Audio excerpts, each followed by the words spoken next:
सूरज और उसकी 7 बहनें माला, मधु, पूजा, सीमा, मेघा, वर्षा और किरण इस दुनिया में अनाथ हो गए। कुछ दिन पहले सुबह के समय उनके माता पिता जिस बस में मजदूरी करके शहर से गांव लौट रहे थे, उस बस का एक्सीडेंट हो गया। ये खबर जब सभी भाई बहनों को मिली तो रो रो कर उनका बुरा हाल था। रिश्तेदार भी बच्चों से पल्ला झाड़कर अपने अपने घर चले गए। माला दीदी, मुझे भूख लगी है। हाँ मेरे राजा भैया, मैं और रोटी लाती हूँ। अब क्या करूँ, जो आटा था उसकी रोटियां बना दी। सबके हिस्से में आधी आधी रोटी आई। अब सूरज को रोटी, हाँ मैं अपने हिस्से की रोटी सूरज को दे देती हूँ। माला जैसे ही अपने हिस्से की रोटी सूरज की थाली में रखने लगती है, वो देखती है उसकी 6 बहनें पहले ही अपनी रोटी का थोड़ा थोड़ा हिस्सा सूरज की थाली में रख चुकी हैं। माला दीदी, ये देखो मेरे पास कितनी सारी रोटियां। मुझे मधु दीदी, पूजा दीदी, सीमा दीदी, मेघा दीदी, वर्षा दीदी और किरण दीदी सबने अपनी रोटी दे दी।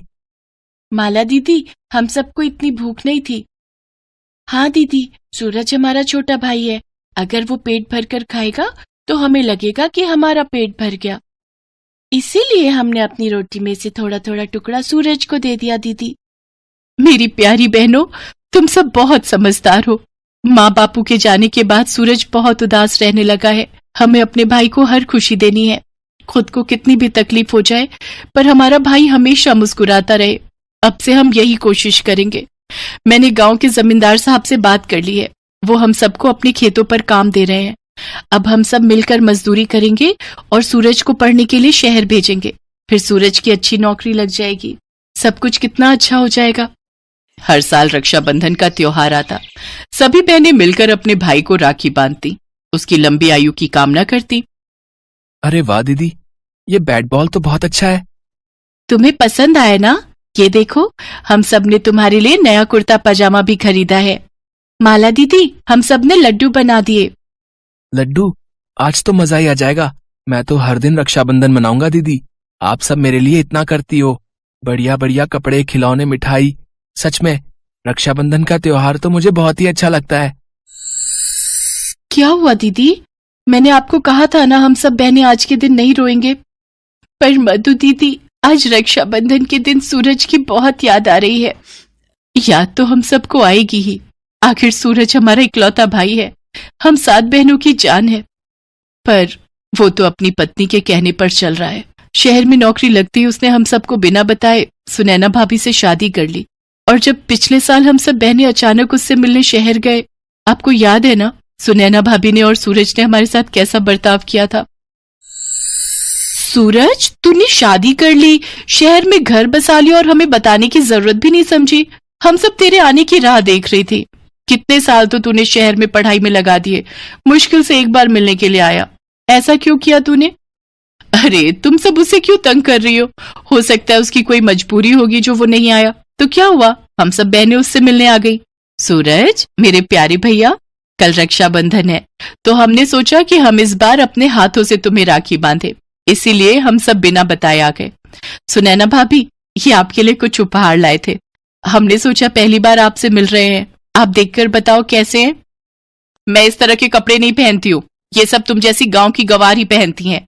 हम शहर के लोग नहीं पहनते और मैं अच्छे से जानती हूँ तुम सब जानबूझकर यहाँ आई हो।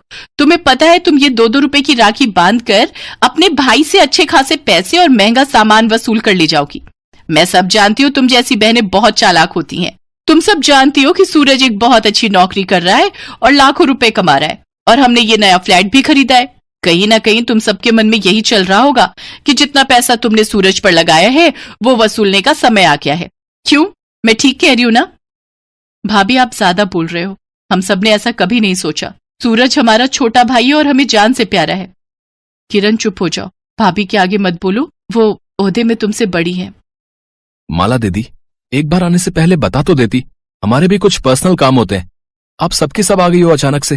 हमें सुनैना के घर जाना था, वहां रक्षाबंधन की पार्टी है। अब मैं आपके साथ बैठकर यहाँ टाइम तो खराब नहीं कर सकता ना। एक काम करो, आप सब ये राखी रख दो, मैं अपने आप बांध लूंगा। सुनैना, इन सबको चाय पानी दे दो। मेरे कुछ दोस्त आ रहे हैं, मैं उनसे मिलने होटल जा रहा हूँ। सूरज, राखी और ये लड्डू। सूरज, तुम लोगों ने चाय पानी पीना है या जल्दी से बताओ, क्योंकि मेरा भी ब्यूटी पार्लर का अपॉइंटमेंट है, मुझे वहां जाना है। मेरी मॉम के घर रक्षाबंधन की बहुत बड़ी पार्टी है, कल मुझे अपने भाई के घर राखी बांधने जाना है, उसके लिए मुझे तैयार होना है। नहीं नहीं भाभी, हम कुछ नहीं लेंगे, हम चलते हैं।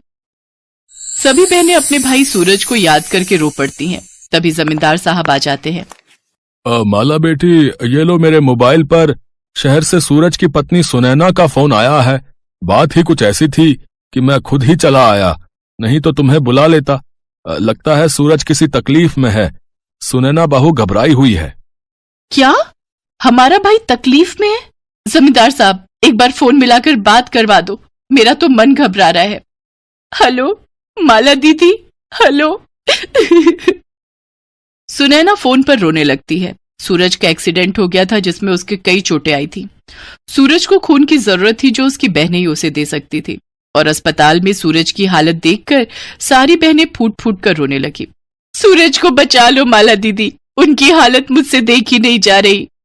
घबराओ नहीं सुनैना भाभी, हमारे भाई को कुछ नहीं होगा, कुछ नहीं होगा, हम अपने भाई को कुछ नहीं होने देंगे।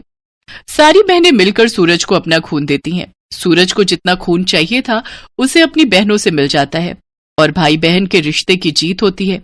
सूरज ठीक हो जाता है और अपनी बहनों से माफी मांगता है।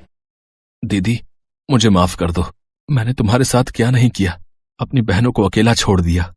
मुझे भी माफ कर दो, मैं भी पैसों के अहंकार में रिश्तों को भुला बैठी थी। मैंने सूरज को आप सबसे दूर कर दिया। दीदी मुझे माफ कर दो। नहीं नहीं, तुम दोनों रो मत मेरे प्यारे भैया, हमारे होते हुए तुम्हें कैसे कुछ हो सकता है। मधु, पूजा, मेघा, सीमा, वर्षा, किरण, चलो हम सब मिलकर अपने भाई की कलाई पर राखी बांधते हैं और इस रक्षा सूत्र को बांधकर इसकी नजर उतारते हैं, इसकी सारी बलाएं ले लेते हैं। हमारा प्यारा भैया जुग जुग जिए, हम सब यही कामना करते हैं। पूरा परिवार खुशी खुशी आपस में मिल जाता है